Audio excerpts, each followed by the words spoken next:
자, 우리 천천히 함께 합독하도록 하겠습니다. 다윗이 이미 말하기를 내가 이 자의 소유물을 광야에서 지켜 그 모든 것을 하나도 손실이 없게 한 것이 진실로 하사라. 그가 악으로 나의 선을 갚는도다.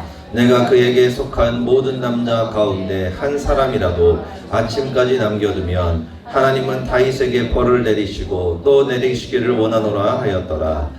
아비가일이 다윗을 보고 급히 나귀에서 내려 다윗 앞에 엎드려 그의 얼굴을 땅에 대니라. 아멘.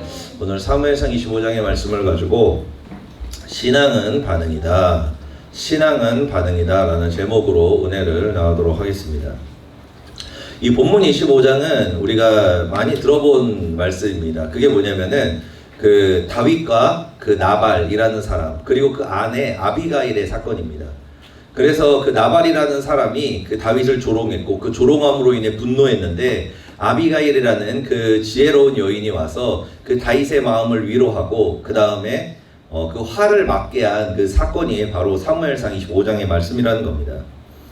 우리가 그 25장을 보면은 굉장히 희한한 것이 있습니다. 뭐냐면 이 바로 전에 24장을 우리가 보면 다윗이 사울 왕을 용서하는 장면이 나옵니다. 사울 왕이라는 사람이 어떤 사람입니까? 다윗을 진짜 죽이려고 진짜 모함까지 다 쓰고 그 광야에 3,000명이라는 정예병을 끌고 와가지고 다윗을 수년 동안 잡으려고 쫓아다녔던, 그게 누굽니까? 그게 사울 왕입니다. 그런데 하나님께서 마치 하나님께서 허락하신 것처럼 다윗이 쉬고 있는 그 굴에 사울 왕이 나타나서 거기서 볼일을 보고 그리고 나서 쉬는 그 장면이 나옵니다. 그때 다윗이 어떻게 했습니까? 하나님이 사울 왕을 죽일 타이밍을 주셨다 그러면서 죽여버립니까? 아니요. 아니지 않습니까? 주의 종에게 칼을 댈 수 없다 그러면서 용서를 해줍니다. 그리고 그거를 덮어줍니다. 그러니까 결국에는 그 어려운 환경 가운데서도 원수를 사랑했고 용서했고 긍휼을 베푸는 것이 바로 다윗이었습니다. 자신의 생명을 죽이려고 하는, 자신의 인생을 완전히 나락으로 떨어뜨리려고 하는 그 존재를 용서했던 것이, 허물을 덮어줬던 것이 바로 다윗이라는 사람이라는 겁니다.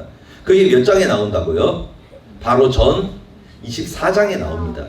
그런데 이 25장은 굉장히 희한한 사건입니다. 우리가 이 다윗의 과정을 딱 봤을 때 너무나 희한한 장면이 나옵니다. 왜 그러냐면 아까 말했던 대로 본인을 죽이려고 했어요. 너무나 사악한 모함을 했습니다. 그러면서 막 악에 악을 더했습니다. 그런데도 불구하고 다윗은 덮어줬고 용서했고 그러며 나아갔습니다. 그런데 24장에는 어떤 장면이 나오냐면은, 아니 그 나발이라는 사람이 자기를 모욕했다고 막 분이 막 올라와가지고 이 나발을 내가 죽이지 않는다면, 이 나발뿐만이 아니라 나발에 속한 모든 남자와 모든 하인과 그 모든 식구들을 내가 다 죽여버리지 않는다면 하나님께서 나에게 화를 주시기를 원하노라. 여러분 되게 이상하지 않습니까? 바로 전에 24장만 해도 막 주님의 막 마음을 가지고 막 긍휼을 베풀고 은혜를 베풀고 막 허물을 덮어줬던 그 다윗이 바로 한 장 넘어가서 며칠 지나지도 않았는데 갑자기 이 나발이라는 인간을 내가 죽여버리고 이 나발뿐만이 아니라 이 가족과 형제와 모든 친척과 그 모든 종들까지도 내가 다 죽이지 않는다면 하나님께서 나에게 벌을 내리시기를 원한다. 여러분 사이코패스입니까? 갑자기 사람이 사이코패스 아니에요 완전히? 여러분 왜 이런 일이 벌어졌을까요? 도대체 왜 이런 이상한 사건이 벌어졌을까요? 정말로 진짜 다윗이 사이코패스였기 때문입니까? 그게 아니라는 것입니다. 우리가 성경을 볼 때 가장 중요한 것이 뭐냐면은 하나님께서 이 사건을 통해서 우리에게 뭐를 가르쳐 주실지를 우리가 아는 것입니다. 성경에 적혀있는 모든 것들은 단어 하나뿐만이 아니라 그 모든 장과 순서에는 하나님의 의미와 뜻이 달려있다는 것입니다.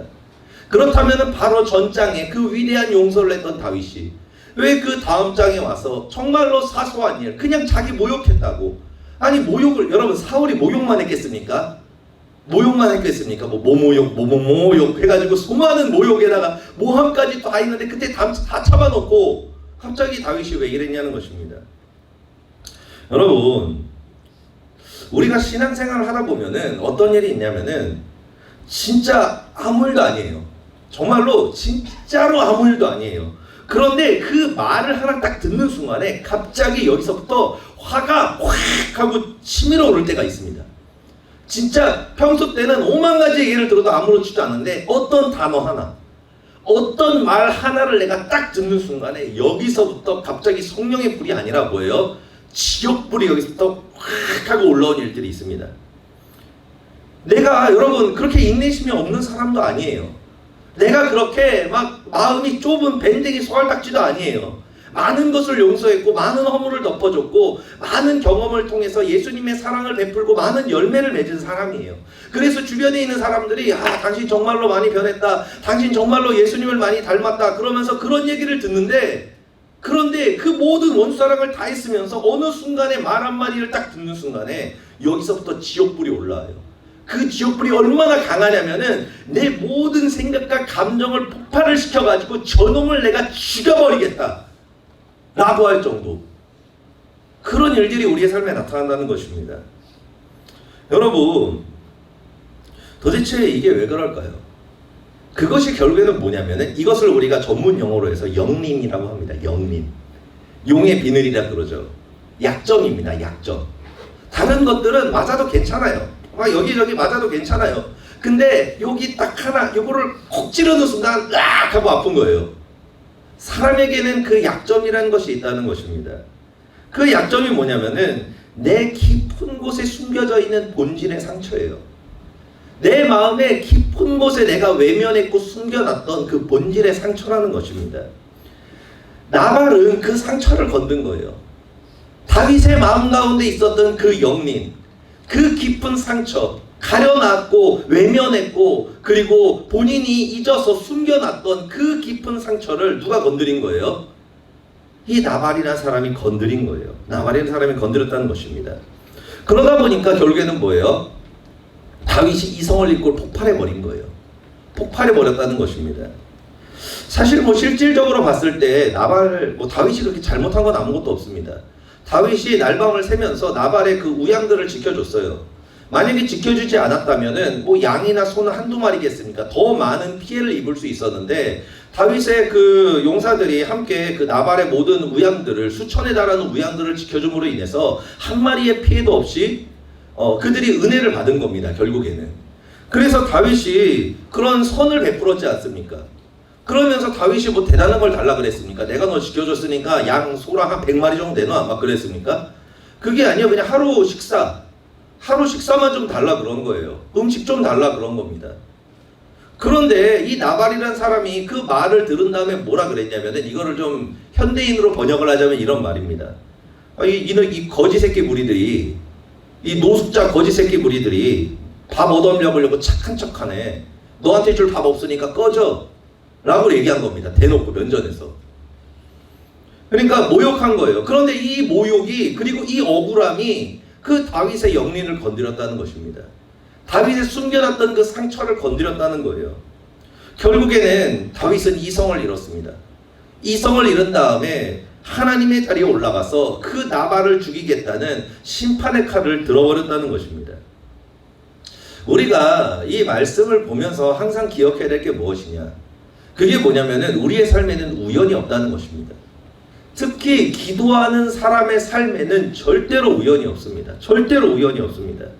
우리의 삶에 있는 어떤 사소한 인간관계, 아니면은 사소한 어떤 사건들, 어떤 문제들, 그 모든 것들이 뭐예요? 이유가 있다는 것입니다. 그냥 나타난 일이 아니라는 거예요. 그렇기 때문에 우리는 어떤 문제가 있을 때, 어떤 관계가 있을 때, 어떤 사건이 우리 삶에 벌어졌을 때 무엇을 발견해야 돼요?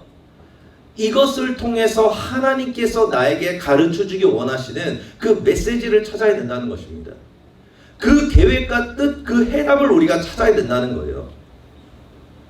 그것이 결국에는 뭐예요? 우리가 하나님이 우리를 테스트하셨다. 하나님께서 우리에게 뭔가 의도를 가지고 계신다. 어떤 의도를 위해서 그 사건을 벌였다는 것입니다. 그렇다면 도대체 왜 하나님께서는 다윗의 이 영린을 건드신 걸까요? 왜 다윗을 그냥 사울왕을 용서한 그 위대한 왕, 그리고 그냥 끝내고 26장으로 넘어간 게 아니라 왜 굳이 25장을 넣어가지고 다윗이 그 폭발하는 그 장면, 그리고 다윗이 그 안에 그 모욕적인 그 감정에 대해 폭발해가지고 범죄를 일으키려 하는 그 장면을 왜 넣으셨을까요? 그 이유가 뭐냐면은 다윗이 진짜 하나님께서 기뻐 받으실 왕이 되려면 이 사건이 반드시 필요했기 때문입니다. 만약에 25장이 32장이나 36장이나 아니면은 그 뒤로 가가지고 뭐 사무엘상 그 뒤쪽으로 넘어가서 만약에 나타난 사건이지 않습니까? 여러분 굉장히 심각해집니다. 그러면은 왜 그러냐면은 지금 다윗이 몇백 명밖에 없는 병사들을 데리고 있는 사람이겠지만 만약에 이 사건이 왕이 된다면 이렇다고 생각해 보시길 바랍니다. 여러분 그럼 어떤 일이 벌어졌을까요? 한 나라의 가문이 멸망했을 것입니다. 나라가 멸망했을 수도 있고요.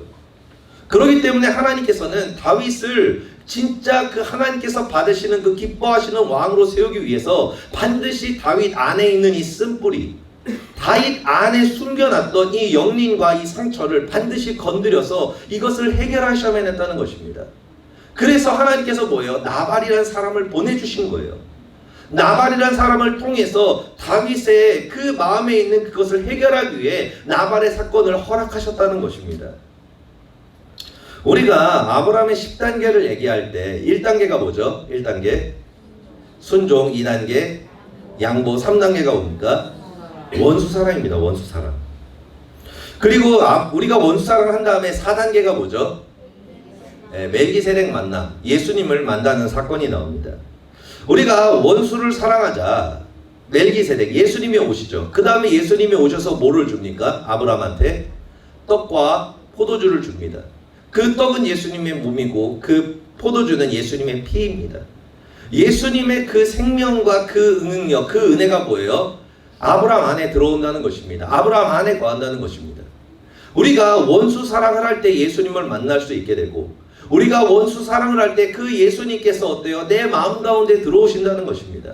그래서 예수님께서 내 안에 오셔서 뭘 하시겠습니까? 내 안에 있는 그 깊은 상처를 치유해 주시고 내 안에 있는 그 모든 저주를 끊어주시는 역사가 나타난다는 것입니다. 우리가 이 원수 사랑을 통해 나타나는 일들이 무엇이냐? 원수 사랑을 통해 우리는 비로소 치유함을 받을 수 있다는 것입니다.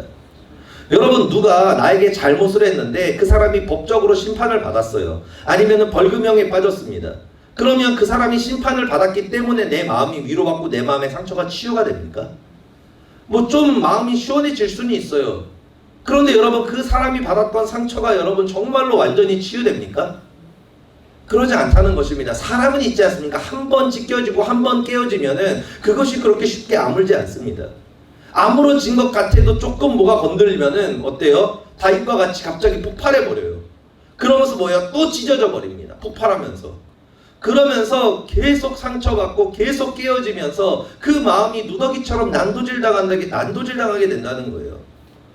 그런데 예수님께서 왜 우리에게 원수를 주시나? 그 이유가 뭐예요? 원수 사랑을 통해서만 우리의 마음에 있는 그 깊은 상처와 저주가 끊어지기 때문입니다. 왜냐하면 우리가 원수 사랑을 할 때 예수님께서 나를 만나주시고 내 안에 임하셔서 나의 모든 저주와 사망과 그 쓴뿌리를 주의 보혈과 그 거룩한 말씀과 그 능력으로 우리를 씻어주시기 때문입니다. 하나님께서는 이 나발의 사건을 통해서 다윗의 마음에 그 왕이 되기 전에 있었던 그 깊은 상처, 그것을 해결하기 원하셨다는 거예요. 그것을 치유해 주시기를 원하셨다는 것입니다. 우리의 마음 가운데 그 깊은 상처들이 영린이 누가 딱 건드려서 드러나지 않습니까? 그럼 어떤 일이 벌어지냐면은 100% 이성을 잃어버립니다. 왜냐하면은 우리 안에 상처라는 게 한두 번 있는 게 아니에요. 뭐냐면 수년 동안 쌓이는 겁니다. 수십 년 동안 쌓인 거예요. 그럼 여러분 그 안에 있는 그 감정과 상처의 쓴뿌리, 내가 눌러놨던 그 마음이 여러분 얼마나 크겠습니까? 그게 뭐예요? 한순간 다 올라오는 거예요. 그러면 내 이성으로, 내 감정으로 그것이 통제가 되겠습니까? 통제가 안 된다는 거예요. 여러분 100% 맛이 갑니다. 그러고 나서 뭐예요? 다윗과 같이 외쳐요. 다윗과 같이 외칩니다.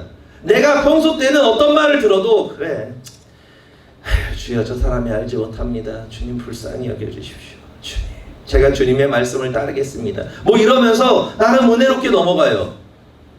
그런데 어느 날은 어떤 말을 딱 듣는 순간 올라오는 거예요. 화가. 갑자기 마음이 너무 모욕적이고 막 죽여버리고 싶은 거예요. 그러면서 다윗과 같이 외치는 거죠. 내가 저놈을 죽여버리지 않으면은 하나님께서 나에게 벌 주시기를 원한다. 그럼 뭐예요? 완전히 이성을 잃어버리는 거예요. 그래서 하지 말아야 할 행동을 한다는 것입니다. 여러분, 아까도 말씀드렸듯이 우리의 삶에 나타나는 모든 사건들은 우연이 아닙니다. 그것이 뭐 때문이라고요? 하나님께서 나를 아브라함과 같이 믿음의 조상인 그리고 복의 근원으로 만드시기 위한 하나님의 그 훈련, 그 하나님의 그 치유와 회복의 그 길을 가는 하나님의 그 테스트라는 것입니다. 우리의 마음 가운데 있는 그 상처의 불순물들, 우리의 마음 가운데 있는 그 모든 죄악의 불순물들을 주님께서 뭐예요? 뽑아서 우리를 정금같이 해주시기 위한 하나님의 훈련이라는 것입니다. 우리의 삶 가운데에 어떤 문제가 있을 때, 어떤 고난이 닥칠 때, 어떤 관계의 문제가 있을 때 우리의 마음에서 하나님의 뜻을 발견할 수 있기를 원합니다. 하나님의 나를 향한 그 계획을 발견할 수 있기를 예수님으로 축복드립니다. 우리가 모세오경 훈련을 통해서 사람들이 변하는 것을 봅니다. 많은 분들이 변하죠. 그러면 왜 변할까요? 우리가 모세오경을 간단하게 두 개로 딱 정리를 하자면은 핵심은 딱 두 개입니다. 뭐냐면 하나는 하나님의 자리에서 내려와랍니다. 첫 번째 키워드는 하나님의 자리에서 내려오라는 거예요. 그리고 두 번째 키워드는 뭐냐면은 신앙은 반응이답니다. 이 두 가지가 모세오경의 핵심 키워드라는 것입니다. 이 두 가지를 우리가 하나로 묶어서 더 쉽게 얘기를 하면은 무슨 뜻이냐면은 결국에는 모든 문제 앞에서 상대를 보지 말라는 거예요. 신앙은 반응이라는 게 결국에는 뭡니까? 나를 보라는 겁니다. 나를 보라는 거예요. 예수님께서 그런 말을 하셨죠. 바리새인들한테 이렇게 얘기를 했습니다. 이 독사의 새끼들아, 너희들은 악하니 어떻게 선한 말을 할 수 있겠느냐? 선한 사람은 그 마음 가운데 선한 것을 쌓고 악한 말을 하는 사람들은 그 안에 악한 것을 쌓느니라 라고 이렇게 얘기를 했습니다. 그러니까 결국에는 뭐예요? 신앙은 반응이라는 게 결국에 무엇입니까? 내가 어떤 사건 가운데서 어떤 문제 가운데에서 내 안에서 예수가 나와야 되는데 예수 그리스도가 내 언어로 나오고 내 마음으로 나오고 내 생각으로 나오고 내 행동으로 나와야 되는데 뭐예요? 예수가 나오지 않았다는 겁니다. 예수가 아니라 뭐예요? 다른 게 나왔다는 거예요. 분노가 나오고요, 짜증이 나오고요, 미움이 나오고요, 모욕적인 마음이 나오고요, 그리고 막 죽이고 싶은 그 분노와 그 안에 있는 증오가 이 깊은 곳에서부터 나와서 그것이 반응으로 나타났다는 것입니다. 그것이 무슨 의미예요? 내 안에 그것이 있다는 거예요. 해결된 줄 알았는데 해결되지 않은 뭐예요? 더 깊은 상처, 더 깊은 그 뿌리가 내 안에 있다라는 것입니다. 그것을 보여주시는 거예요. 그게 뭐예요? 신앙은 반응이라는 겁니다. 내 마음 가운데 만약에 예수가 가득하다면 다윗이 만약에 마음 가운데 상처가 치유됐고 그 마음 가운데 예수가 완전히 왕이 되셨다면 나발이 그를 모욕했을 때 여러분 어떻게 반응했을까요? 내가 저 나발을 죽여버리겠다! 나를 감히 모욕하다니! 막 그러면서 막 화를 냈을까요? 주여 저 자를 불쌍히 여겨주시옵소서 그랬겠죠. 그리고 나발은 알아서 죽었을 겁니다. 그런데 뭐예요? 다윗의 마음 가운데 해결되지 않았던 상처가 있었던 거예요. 그 모욕적인 것들을 그 다윗이 모든 걸 해결한 게 아니라 참아왔다는 거예요. 그런데 뭐예요? 나발이 그 참아왔던 걸 건드려 버린 겁니다. 그 본질의 상처를 건드려 버린 거예요. 여러분, 변화되는 사람과 변화되지 않는 사람 굉장히 쉽게 알 수가 있습니다. 우리 주변에서 어떤 사람은 변화가 돼요. 점점 예수님을 닮아갑니다. 그런데 어떤 사람을 보면은 변화가 되지 않아요. 10년이 지나고 20년이 지났는데 별로 다른 게 없습니다. 계속 반복이 돼요.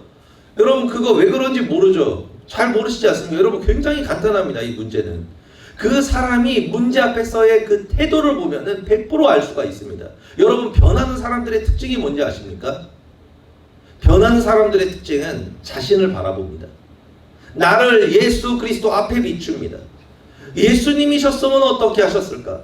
예수님이면 이렇게 안 하셨을 텐데, 예수님은 이렇게 안 하셨는데, 주님, 제 마음이 약합니다. 제 마음에 상처가 가득합니다. 내 안에 사랑이 없습니다. 은혜가 없습니다. 주님, 저를 불쌍히 여겨 주시옵소서. 내 마음에 예수의 사랑을 주시고 그 긍휼을 주시고 그 십자가의 은혜를 나에게 부어 주시옵소서.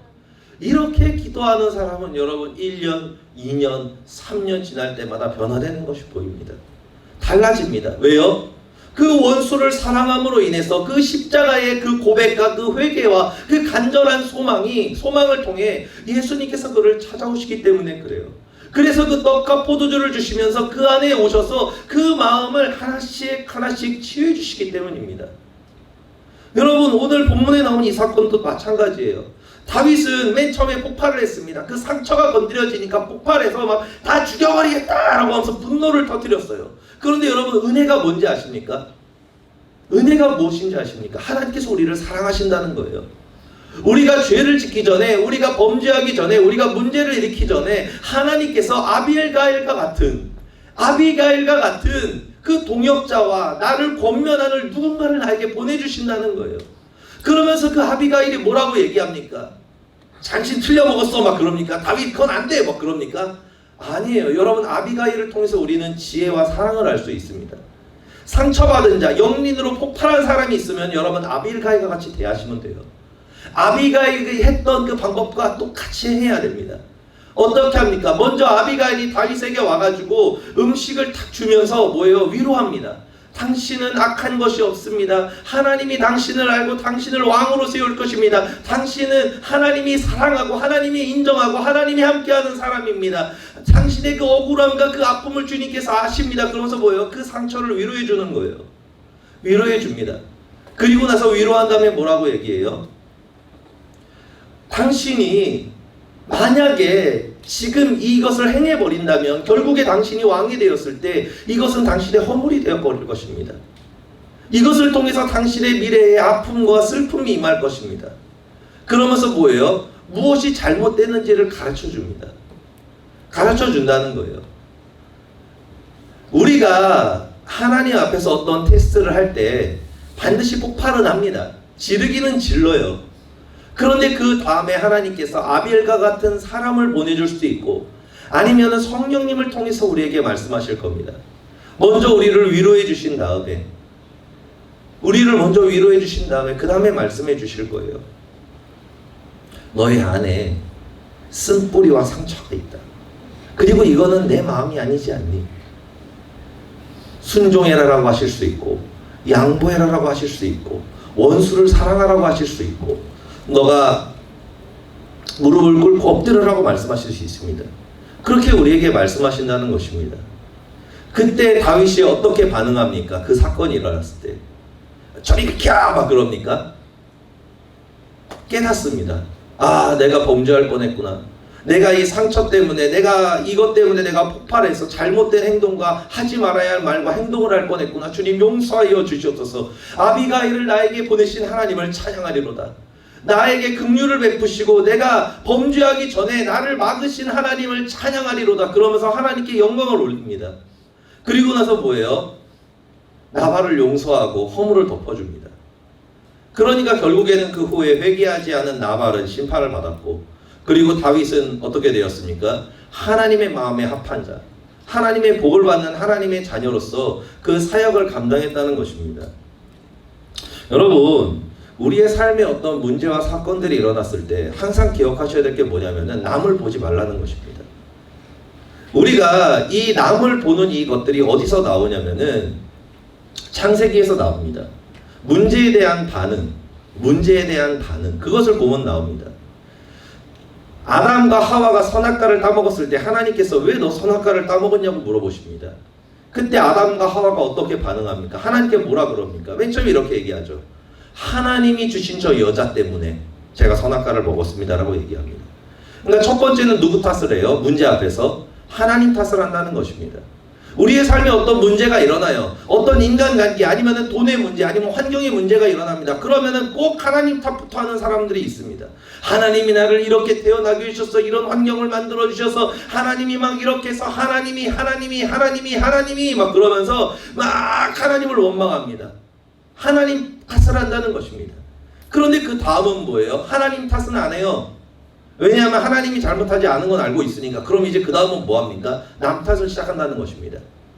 하와만 아니었었어도 제가 선악과를 따먹지 않았을 겁니다 라고 얘기하는 것. 이게 무슨 뜻입니까? 너가 이렇게만 안 했어도 내가 이렇게 화내고 내가 이렇게 분노하고 미워하고 이러지 않았을 거 아니야 라고 얘기하는 겁니다. 네가 나한테 이렇게 시비를 걸고 네가 나한테 이런 모욕적인 말을 하고 너가 이렇게 나한테 하지 않았으면은 내가 그러지 않았을 거 아니야 라고 얘기하는 거예요. 뭐예요? 네 때문이라는 겁니다. 네 때문이라는 거예요. 너 때문에 내가 화냈다고, 너 때문에 내가 죄 지었고, 너 때문에 내가 그랬다는 거예요. 네가 그렇게만 안 했어도 내가 천사였을 텐데 네 때문에 내가 악마가 됐어. 이렇게 얘기하는 것입니다. 그리고 이제 그 다음에 하와는 뭐라고 얘기합니까? 자기 합리화를 하기 시작합니다. 나 일부러 그런 거 아니에요. 사단이 나 유혹했어요. 사단이 나한테 그래가지고 내가 어쩔 수 없이 저도 속아서 그렇게 된 거예요. 저 일부러 죄 지은 거 아니에요. 일부러 그런 거 아니에요. 그러면서 뭐예요? 합리화를 시작한다는 것입니다. 여러분, 결국에는 그 결과가 어떻게 됐습니까? 예배가 무너지고 에덴에서 쫓겨나고 그 후손들이 심판을 당하고 그 모든 것들이 무너지는 역사가 나타났습니다. 사탄의 노예가 되는 역사가 나타났습니다. 하나님께서 원하시는 것은 무엇이었을까요? 회개였습니다. 너를 보는 것이었습니다. 아담이 만약에 선악과를 먹고 싶지 않았어요. 먹을 마음이 티끌 만큼도 없었어요. 그러면 하와가 유혹했을 때, 뱀이 유혹했을 때 아담이 어떻게 반응했겠습니까? 욥기에서 그렇게 얘기하죠. 욥이 고난을 당했을 때 그 아내가 와가지고 그럽니다. 하나님을 막 그렇게 찬양하고 경배하고 그랬는데 결국에는 우리 자식들 다 죽고 뭐 다 죽고 결국에는 당신은 병들고 이게 도대체 뭐냐? 하나님을 욕하고 죽어버려라! 그럽니다. 그런데 여러분, 욥이 어떻게 반응합니까? 맞아, 그래, 어떻게 이럴 수 있어? 막 그럽니까? 아닙니다. 욥은 이렇게 얘기합니다. 이 어리석은 여자의 말과 같도다. 내가 모태에서 태어났사온즉 내가 모태로 돌아갈지라. 나에게 주시니도 여호와시오 그것을 거두시리도 여호와시오니 여호와의 이름이 찬양을 받으실지니이다. 여러분, 이렇게 고백했습니다. 왜요? 욥의 마음 가운데는 하나님 탓, 남 탓, 그 합리화가 없었기 때문에 그래요. 하나님을 향한 믿음과 그 신뢰가 가득했기 때문입니다. 아담의 마음 가운데, 하와의 마음 가운데 그것이 없었으면은 아담도 뭐라고 얘기했습니까? 하와도 얘기했겠죠. 이 어리석은 뱀아, 사탄아 떠나가라 그랬을 겁니다. 그리고 아담은 또 어떻게 했습니까? 이 어리석은 여자의 말과 같도다 그러면서 하와를 꾸짖었을 것입니다. 그런데 뭐예요? 냅다 먹어버렸죠. 왜요? 그 안에 그 죄가 있었기 때문에 그래요. 여러분, 왜 우리가 누가 미울까요? 막 분노가 왜 치밀어 오를까요? 왜 막 뭐가 모욕적일까요? 내 안에 예수보다 더 큰 게 있는 거예요. 내 안에 예수보다 더 큰 무언가가 있는 겁니다. 우리의 상처이기도 하고요. 우리의 해결되지 않은 상처와 쓴뿌리기도 합니다. 여러분, 하나님은 그걸 치유하기를 원하십니다. 우리가 완전히 치유되기를 원하십니다. 요번에 제가 설교를 이렇게 유튜브에서 듣다가 이찬수 목사님이 하신 설교를 좀 들었습니다. 들었는데 그 목사님이 그런 얘기를 하시더라고요. 옛날에 미국에서 한 3교회 정도 이렇게 돌아다니며 사역을 하셨고 그 다음에 이렇게 한국에 와서도 한 2교회 정도 이렇게 사역을 하신 다음에 그 교회로 이렇게 가셨다고 이렇게 얘기를 하신 걸 봤는데, 근데 그때 성도들이 너무나 착하고 너무나 좋으신 분들이었고 너무나 행복했대요. 그 교회 가운데서 사역을 하면서. 그런데 지금 이제 몇십 년이 지나지 않습니까? 한 30년 이상 지났죠. 그런데 지금까지 본인이 돌아왔던 교회들을 다시 어느 날 이렇게 보게 되었대요. 그런데 그 교회 5개 가까운 그 교회들이 모두 다 분열의 역사가 있어가지고 그 성도들이 서로 멱살을 잡고 서로 욕을 하고 목사님을 쫓아내기도 하고 막 그러면서 뭐예요? 교회가 박살이 났다는 거예요. 그러면서 충격을 먹었다라는 얘기를 하신 적이 있습니다. 그래서 한동안 약간 슬럼프가 왔다 그러시더라고요. 내가 이렇게 사역해서 뭐하나, 결국에 이렇게 될 건데. 그러면서 막 마음에 막 낙심이 들어와가지고 굉장히 어려웠는데, 감사하게도 그것을 이기고 극복하고 이렇게 나아가고 있다라는 그런 간증을 이렇게 들은 적이 있습니다. 여러분, 우리의 삶에 아까 얘기했지 않습니까? 우리가 언제 치유되는지 아십니까? 원수를 사랑할 때 치유됩니다. 원수를 용서할 때 치유됩니다. 여러분, 우리 안에 있는 그 깊은 상처, 우리가 지금까지 살아오면서 아빠한테 받았고 엄마한테 받았고 친구들한테 받았고 형제들에게 받았고 직장에서 받았고 살아왔던 그 모든 상처들, 그리고 더 나아가서 우리가 가지고 있는 그 원죄, 하나님의 자리에 올라가려고 하는 그 마음, 그것을 치유하기 위해서는 어떤 역사가 필요해요? 원수가 필요하다는 거예요. 순종의 사건이 필요하다는 거예요. 양보를 하는 사건이 필요하다는 거예요. 그래서 하나님께서는 허락하시는 겁니다. 내 마음에 보여 더 깊은 것을 치유해 주시기 위해서, 내 마음에 더 깊은 것을 다시 세워주시기 위해서 그것을 허락하신다는 거예요. 그런데 문제가 뭐냐? 그때 그 순간이, 그 테스트와 그때가 나타났을 때 우리의 눈이 어디를 향해 있느냐예요. 물론 우리 안에 상처가 올라오니까 우리는 잠깐 정신을 잃어버릴 것입니다. 감정이 폭파될 것입니다. 말을 하지 말아야 할 말을 뱉을 수 있습니다. 아니면 여기까지 올라온 다음에 참을 수도 있어요. 실수할 수도 있고 잘못할 수도 있습니다. 그런데 중요한 것은 그 다음에 하나님께서 반드시 나에게 아비가일을 같은 사람을 보내주고 말씀해 주실 건데, 그때 내가 어떻게 반응할까라는 거예요. 그때 무엇을 봐야 됩니까? 나를 봐야 된다는 거예요. 나만을 봐야 된다는 것입니다. 여러분, 그것이 바로 내가 다윗이 될지 내가 사울이 될지를 결정할 것입니다. 똑같은 기름 부음을 받은 왕이었지만 한 왕은 심판의 길을 걸어갔고 한 왕은 영광의 길을 걸어갔습니다. 이 차이가 무엇이겠습니까? 아비갈과 같은 사람을 여러분 사울에게 안 보내줬겠습니까? 보내줬지 않습니까? 사무엘 선지자부터 수많은 사람들을 보내줬어요, 사울한테. 그런데 사울은 뭐를 받습니까? 그 모든 문제 앞에서 다윗만을 받지 않습니까? 남만을 받지 않습니까? 타인만을 보았습니다. 저놈 때문에, 저 인간 때문에 그랬습니다. 그러나 다윗의 눈은 어디 있었어요? 하나님께로 향했습니다. 다윗도 실수했죠. 범죄도 저질렀습니다. 그러나 다윗의 눈은 그 다음에 항상 어디로 향했습니까?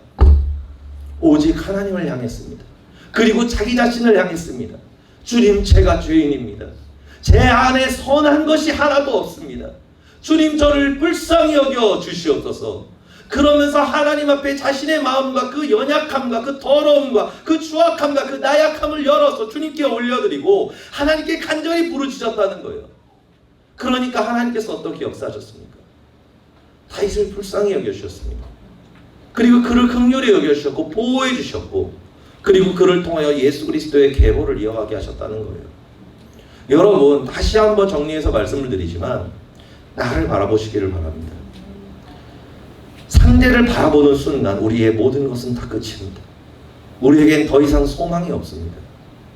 그러나 모든 환경 가운데서 내 안에 있는 예수 그리스도를 바라보고 나를 바라봤을 때 우리는 하나님의 계획과 뜻과 그 길을 알게 될 것입니다. 그리고 하나님께서는 반드시 우리의 마음을 치유하시고 우리의 마음을 새롭게 하시고 정금같이 하시는 그 역사와 그 기적을 우리에게 베풀어 주실 것입니다. 여러분, 신앙은 무엇입니까? 반응입니다. 반응이라는 것입니다. 우리 옆에 있는 분들한테 한마디 이렇게 해줬으면 좋겠습니다. 해줬으면 좋겠습니다. 남 보지 맙시다. 남 보지 맙시다. 자, 옆에 있는 분한테 한마디 마지막으로 나만 보겠습니다. 나만 보겠습니다. 여러분, 이것은 참 어렵습니다. 다윗이라는 그 위대한 사람도 미쳐서 말 그대로 터져서 내가 저 나발 죽여버리겠다, 그럴 수 있습니다. 그런데 그때 그 다음에 아비가일 보냈을 때 여러분 귀를 기울일 수 있기를 바랍니다. 그러면서 하나님께서 이걸 통해서 나를 테스트하시고 나를 더 정금같게 하기 위해서 하나님께서 나에게 기회를 주시는구나. 내가 더 위대한 왕이 될 수 있는 나를 치유할 기회를 주시는구나. 그러면서 우리의 마음을 주님께 열어드리고 그 십자가 앞으로 나아가는 우리 될 수 있기를 예수님으로 축복드립니다. 기도하시겠습니다.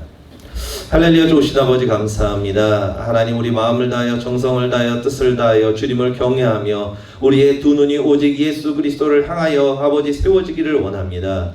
하나님, 내가 사람을 바라보는 것이 아니요 문제를 바라보는 것이 아니요 나발을 바라보는 것이 아니라 내 안에 있는 상처와 쓴뿌리와 내 안에 계신 그 예수 그리스도를 바라보기를 원합니다. 그리하여서 우리 앞에 나타나는 모든 문제들, 모든 고난들, 모든 시험과 테스트 가운데에서 내가 하나님의 뜻을 발견하고 예수 그리스도를 내 안에 모시는 치유의 기회를 얻게 하여 주옵소서. 내 마음에 저주가 씻어지는 놀라운 은혜와 축복의 기회로 삼게 하여 주시옵소서. 나를 치유하시고 나를 새롭게 하시는 주님께 감사드리며 예수 그리스도의 이름으로 기도드립니다. 아멘.